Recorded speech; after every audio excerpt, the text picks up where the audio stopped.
Good morning, everyone. We're continuing here in the words of BILVAVI, MISHKAN, EVNEH. And he says so beautifully today the following. HaPasuk Omer. It says in the Pasuk in Tehillim, Ta'amu u'ra'u ki tov Hashem. Taste and see that Hashem is good. Ala adam litayim v'liroi says ha'tov shebekut shebrichu yizbarach shemo keviyachal. A person is obligated to be able to taste and to see the goodness of HaKadosh Baruch Hu. However, how can a person taste this? How do you taste ruchnias? Is this food that enters into your throat? And you can feel it, you can taste it, and feel it in your palate? How does this work? It's clear. When your knowledge of HaKadosh Baruch Hu is sichlius, is just intellectual. You cannot really taste what it's all about. However, as we've been describing, if the idea, if this knowledge, this information, it becomes an inherent piece of information that's embedded in your heart, then your heart feels these things.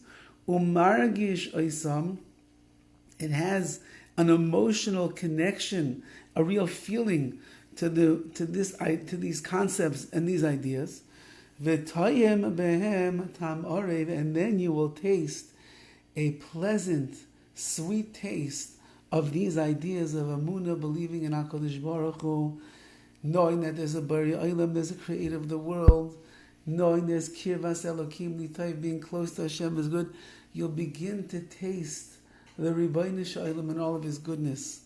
It's called Ruchnias, spiritual delights.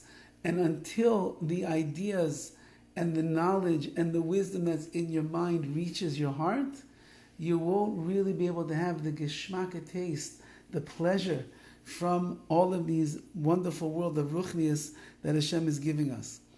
Va'azai ura'u. And then after you taste that which you have come in contact with, ura'u, then you will see. Clara, what does that mean? Ra'isa ha'amuna lifnei ta'amai. You saw amuna, you saw your faith before you tasted it. Uriyas ha'amuna le'acha ta'amai. And the seeing of your amunah, of your faith, after you tasted it. It's not the same seeing, not the same looking and understanding at all. Meaning, there is an idea, there's a concept. I know that there's a Rebbeinu Shalom, and I see HaKadosh, I see that.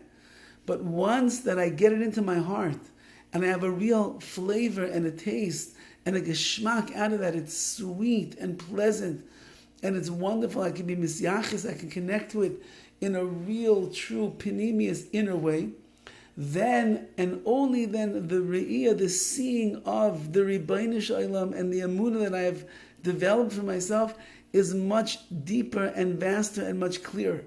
So there is a superficial seeing beforehand, and a much deeper seeing that comes afterwards. The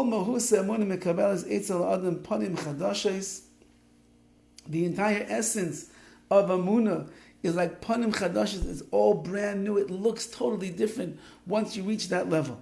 However, if the understanding that you have of Amunah goes from just being superficial intellect, Liyidiyas halev b'chush, getting then into the understanding in your heart, b'chush, a feeling that's there, a reality, it's tangible. Zu amunah shoyne lechilutin. This is a totally different type of amunah, of a faith and a belief and an awareness that a person will have of Hashem. So kol zman, as long as your amunah rests in your brain and it stays there, so it'll be very limited on the connection you're going to have to it and how good it's going to make you feel and elevate you. But once, says the BILVAVI MISHKAN EVNEH, that you bring that amunah into your life and it becomes clear and understandable of what exactly it is and how deep it goes and penetrates into you, so then that's an Amunah L'Chilutin that's completely different. You're in a different world, a whole different league of how the Amunah is going to relate to the deepest recesses of your heart, and you'll have the flavor and the taste and the pleasure and the geschmack from the Amunah that you have acquired. Have a wonderful day.